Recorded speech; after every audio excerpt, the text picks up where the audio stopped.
Natalina, thank you very much for joining us. We appreciate it. All right, Round guys. two. Hey, thanks for having me on again. I appreciate it.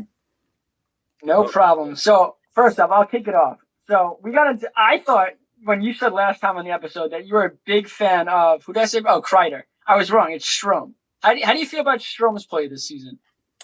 I think he gets a lot of heat from a lot of Rangers fans, and I mean, I know that he's not really producing at what he was last season, but it's kind of hard when you look at the bigger picture to look at a lot of the guys who aren't producing like they were last season. And in the grand scheme of things, is Ryan Strome the problem for the New York Rangers? I'm going to stand by that he's not.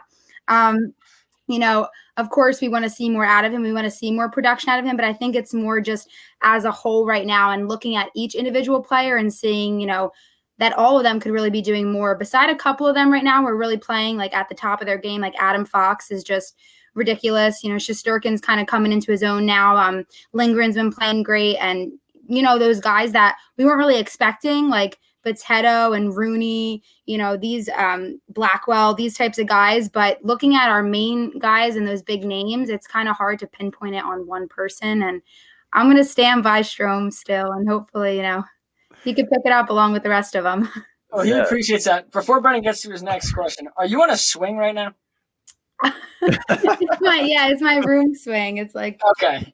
I was just like, is that a swing? Okay. Fair enough. Brendan, continue. I was gonna extend the olive branch and say they're averaging 2.36 goals per game. The whole team's underperforming right now, so it's not one person. But with that being said, ultimately the blame has to fall on the coaching staff. So do you think it's too early for a coaching change? When do you think that they start to look towards that?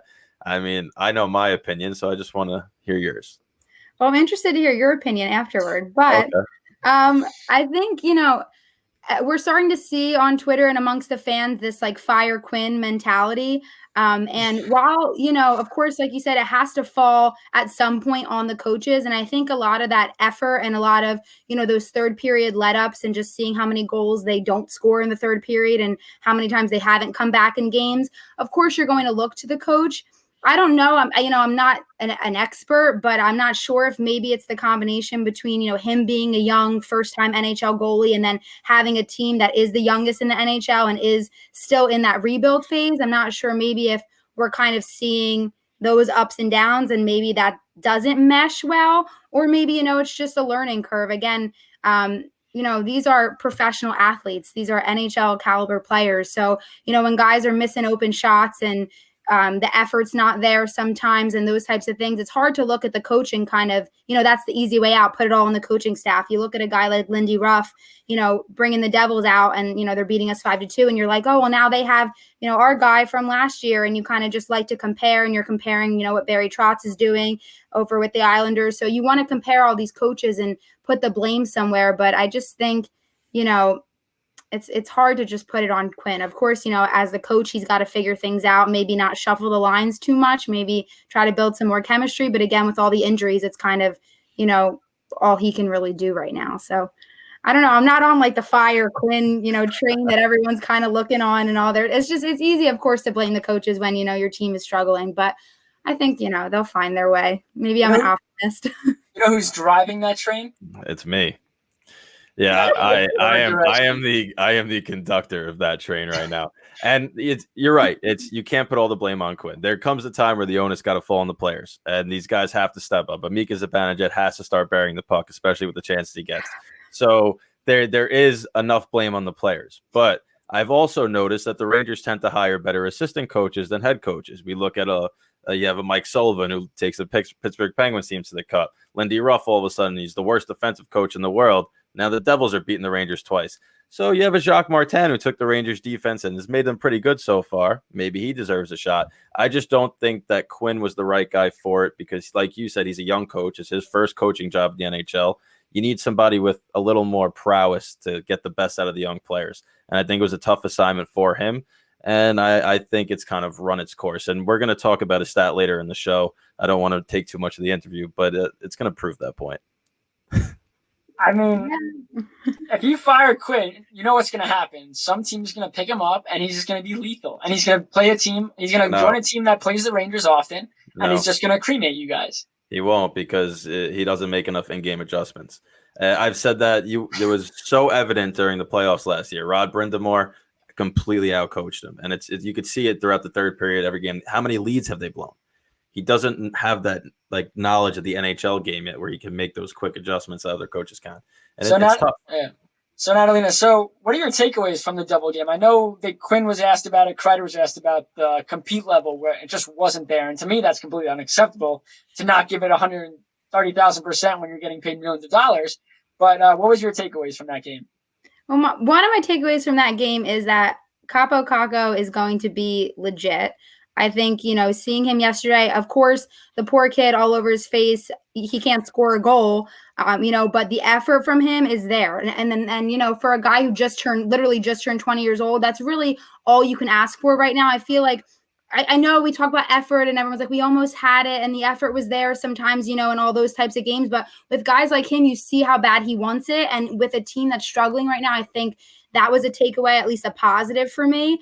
I think another takeaway that you can see, from the last how many ever games from the season is their power play is absolutely abysmal. Sure. I don't know if it's, you did lose a guy, even though, with all the controversy going on, you did lose Tony DeAngelo, and he was a part of the power play, and he was, a defensive, offensive guy, and now you're struggling to score, and you have to adjust for that. You don't have Panarin, and it's easy to, again, blame guys, but if you're really gonna, look at who is going to bear the brunt of it, it does have to be guys like Zibanejad. It does have to be guys like Kreider. Even Buchnevich, he got the monkey off his back. We saw it in the game, and he was fired up. But overall, he's kind of been on that downward since he kind of came out hot at the beginning of the season. So I think their inconsistency, they just have these lapses in judgment sometimes, and they don't get enough, sloppy pucks on net.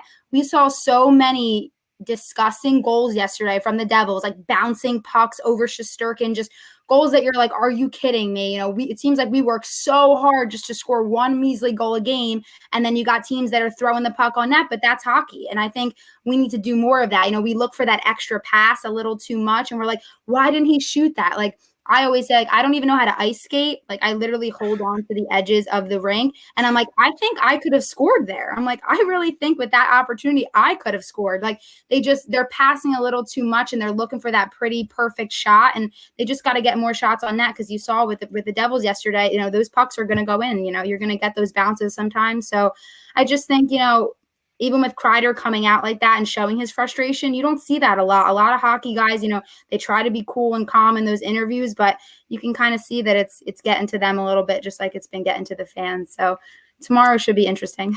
Oh, tomorrow's going to be lopsided. Do you think once this offense, well, first Panarin needs to come back, but once this offense wakes up, this is a team that could go on an absolute run? I mean, so Panarin's supposed to come back tomorrow. That was the announcement that the Rangers just put out. So that's, of course, huge. It's kind of funny, how fans sometimes just like jump over these big things that are happening. They're like, it doesn't matter that Panarin's out. It doesn't matter that this person's out. It doesn't matter this. We should be doing this. And I'm like, you just named like 3 or 4 like of our main guys. Like, you just put guys out there that are game changing guys. Like, we got Panarin to be that game changer. So is our offense going to lack when Panarin's not there? Probably. But I think our defense has shown so much improvement there. Our penalty kill has been incredible. I think, of course, if we can find that offensive game, if our young guys can get going, if our leaders, our veterans can get going, I feel like they could be a team that goes on a tear. They are a lot of fun to watch in those glimpses of those games. You see them like coming together. And I feel like, honestly, they have some of the best third and fourth line guys, I feel like, in our division and in the league. Like, I see so many teams that do so well, but their third and fourth line guys aren't really like that great. They're just doing their job. They're playing their role. I feel like we have guys who are actually scoring, actually playing their role really well. It's just really those top 2 lines that got to get going for us. And again, just putting pucks on net and not looking for that perfect shot every time. So they need to do what the Islanders do. Me and Brendan talked about it. I mean, the Islanders last year especially, they barely could score, but they made the most of their opportunities. They played structured defense, and they won games and made it to the Eastern Conference Finals. So, I mean, the Rangers, I think Quinn even spoke about it. He said that when they played the Islanders, you got to play their style. And it obviously worked out for the Islanders, but I think if the Rangers could do that, especially now, especially when you don't have Panarin, lockdown defense, goaltending's been good. Get those little opportunities and just bury. I don't know how Zibanejad doesn't just bury anymore. But they can. Yeah. Yeah, I see that with the Islanders. Every time I play the Islanders, I get so like frustrated because they just like swallow you. Like it's that Barry Trotz. Like, they swallow you. You know that you're probably scoring like a goal, 2 goals. You got to make the most of your opportunities, and that's where we struggle because we don't make the most of our opportunities. So that's when you're playing teams, especially like the Islanders, that suffocate you and you get those open chances. It's like you're not going to get a lot of them, so you got to bury them, and that's going to be the difference in the game. Yeah, I think a big factor is the fans aren't in the building to yell shoot anymore. We're completely discounting that. The Rangers only shoot when fans are there to yell shoot, obviously. So they need us back at MSG Stat, February 23rd. Well, 2,000 people will be there. But you mentioned Igor Shesterkin, and what's been your biggest takeaway so far from him? I mean, yes, he gave up 4 goals last game, but I thought he looked really sharp, and he's looked really sharp over the course of the last 5 games. Yeah, I remember reading he said that when he talked to Lundqvist, Lundqvist had kind of let him know, you haven't really tasted, what it's like to be that number 1 goalie. Like you have played some games, it was your first season coming up, but it's a different ball game kind of when, you're the goalie. And I think Shesterkin did say he kind of felt that at the beginning of the season. He was like kind of taken off guard, that he was a little bit nervous. And, you forget because he's Shesterkin and you're like, oh, we had Lundqvist and now we have like his prodigy coming up, that you just think he's going to be like perfect from the jump and he's going to be like the second coming of Lundqvist right off the bat. So when he's letting in some iffy goals, you're like panicking. And then you have to kind of remind yourself, like, this is his first full season, and it's like a wacky season anyway in the NHL. So I think he's shown that he's just going to get better, and I think he's really settled into his own, and he's looking like the player that he was last season in those, 12 or how many games he ended up playing for us. So I think he's going to be fine. I think that our goalies and our defense, the Rangers have always been a good defensive team. I mean, we've always had Lundqvist keeping us in 1-goal games. And I think it's always been like, I remember seeing a tweet about like Zibanejad being like the next Nash. And I'm like, please no. Like I get like flashbacks of Nash, just like, you're like, Nash, are you kidding me? Like these shots that you're like a prime, offensive guy coming over and like, he was great for us, but you're like some of those chances that he missed. And I'm like, please no, like we can't have this curse again on a guy like Zibanejad. So, but yeah, I think Shesterkin's going to be great. I think he's showing that he's coming into his own, and that nervousness at the beginning of the season was just what it was. It was young nerves. So Zibanejad is just in a slump. That's all it is. But this is too long. She just brought up Rick Nash, and I have his missed chance in the Stanley Cup final engraved in my brain. I have nightmares about that so often. Oh God, I couldn't stand him when he was here. I'm sorry. I'm very pessimistic. Those memories for you. That was such a bad memory. I thought they were going to score. That was the game. Would have been 2-2 going back to LA, but But we know what happened, right? Yeah, funny guy over here. How many cups of the Islanders been in the last couple of years? I don't know. Short-term memory loss. Natalia, what do you think has been the biggest disappointment? Is it the play of Zibanejad or Lafreniere not being that goal-scoring machine that people, maybe expected him to be this season? I mean, I think it's like so crazy. I don't know. Maybe we're not used to having like first overall picks. It's been how many years? Like we're not used to having like these game changing, organization changing types, like a Crosby or like, one of those, first overall picks. So when we have one, it's like we expect so much of him right away. For me, Lafreniere doesn't like bother me at all. Like, could he be scoring more? Could he be doing a little bit more? Yeah. But like, again, I think with the younger guys, it is more about the effort. With the guys like Zibanejad, Kreider, who's making all this money now off a new long contract, I love your effort, but effort really isn't enough. You got to start producing at some point. You are the leaders of this team. You do need to put up points and you do need to show up on the stats. For guys like Lafreniere and Kakko and just those young guys, even guys like Fox, who's playing played like 27 minutes or something ridiculous. One of these games. He's like always on the ice. Like guys like that, I don't mind an effort game. I don't mind looking back at a game being like, Lafreniere looked good out there. Like did he score? Did he miss a couple chances? Yeah, but was he like really out there? Was his speed there? Was he getting to the net? Was he showing like, those flashes of himself? That to me is less concerning than a guy like Zibanejad, who again, I know he had COVID. I think it's his hair. I really think he needs to cut it off. Thank you. I genuinely feel like it's like the mojo thing, like get it off and like cut it out and like start fresh or something. Cause like we need him to get going. He's, without him, we would have been half of the team that we were last season. So we can't just like overshadow that and be like, Lafreniere is going to, take over and we don't need Zibanejad to do what he's doing because we have Lafreniere now. Like, it doesn't work that way. So I think it's got to, fall on Zibanejad a little bit. His hair's getting caught in his skates. That's why he's so slow out there. Do you guys have telepathy? I mean, you're saying that about the hair, and I'm watching Brendan because we had these conversations off air. All Brendan says is, the guy needs a haircut. It's his hair. It's his hair. First of all, it's disgusting. I mean, there's something as flow, but this guy's hair is way too long. Trim it up, make it look nice, feel good. They always say feel good, look good, play good, right? He's got to get that mojo back a little bit. Did you get a haircut, Brendan? Not for this, but you see how it's clean up there. No, I'm not growing that to my behind like he does. You got to trim that up. It didn't help you in your hockey game the other day. Yeah, funny guy. Funny. I'm not getting paid though. That's very true. All right, Natalina, last question. Do you think the Rangers could find a way to make this a worthwhile season?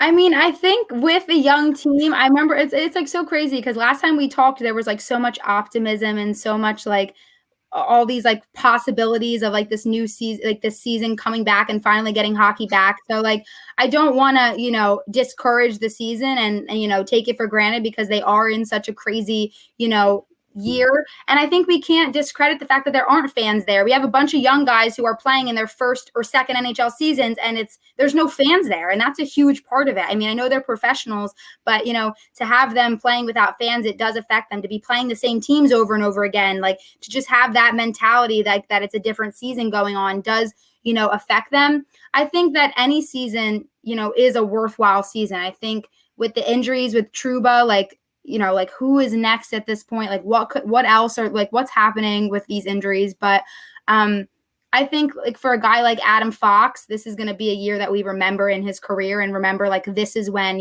he came out to the NHL. Like he was great last year for a rookie, but a guy like him, a guy like Lindgren, just seeing guys in roles, DiGiuseppe coming out and just like, every game he's noticeable and he's a guy, Shesterkin getting his games in, Georgiev, like having that tandem going on with the goalies.